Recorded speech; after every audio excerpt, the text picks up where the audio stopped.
was studying with Jeff, and one day he called me and he said, "Would you be interested in teaching a class?" And I said, "Sure." But at that time, I was still working at other jobs to support my family. The two kids were growing up, and I needed more income. So I was delighted. It paid well. He paid me well. And he sat in on the classes that I taught for a while. He went over various concepts with me, but I've been studying with him for quite a while, so I knew his techniques. I knew the process. I started with one class weekly, a 3-hour class that I taught.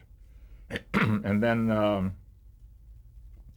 bit by bit, he became more and more involved with his own work away from Los Angeles. At one point, I took over all of his classes for weeks at a time while he was gone. And eventually, after about 2 years of this, I decided it was time to leave home and start my own studio, which I did. I rented a studio and started classes of my own. I taught my own classes for about 3 years. Typically, the class would be about 3 hours. There would be a maximum of 20 to 22 students, anywhere from 12 to 20 students in class.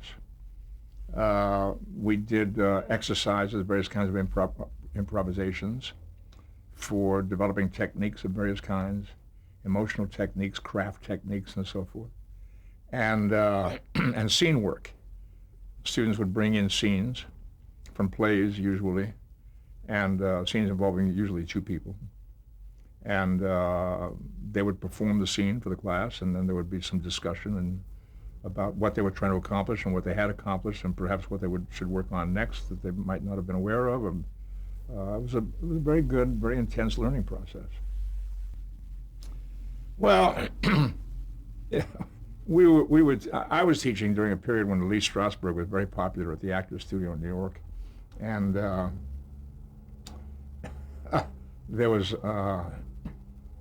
That was the hot thing at the time. Actors tend to go where the heat is, you know. Who's got the hot classes and who's teaching the hot ideas? Probably what we were teaching here was very similar. It had to do with being authentic and being real in a scene. You have to understand that we're talking about a period of time where we were at the end of a certain kind of an acting era.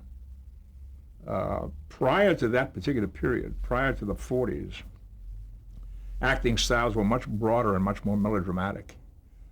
In theater, you'd see people doing things like this. My earliest study as a child, learning acting techniques, had to do with learning certain kinds of poses to suggest certain emotions. You did things like this to show shyness. You did things like this to show suffering. You know, there were theatrical gestures that actors studied and learned.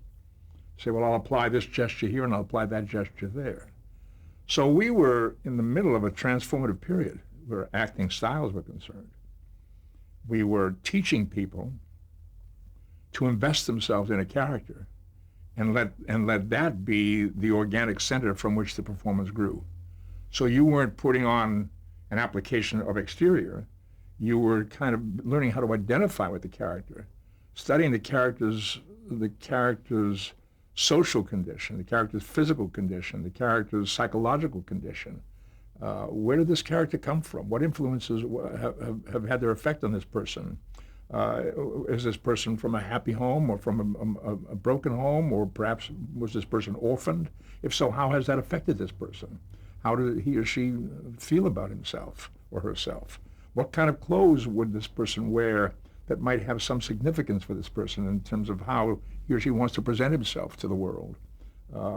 Is this a subdued, quiet person who wears dark, dull colors all the time in order to kind of fade into the woodwork, or is this a person who wears flashy clothes because he or she wants to be noticed, pay attention to me kind of person, you know? So you were building character based on these organic ideas, based on the background of the person, the social condition. Is this a laboring person, or is this an intellectual? Is it a teacher? Is it an academic? Is this a well-educated person or a poorly educated person? All of those issues came to bear in the choices that you made in playing the character, rather than I'm going to show pain this way or anger this way, or, you know, you'd let it come organically from what you had developed in the character.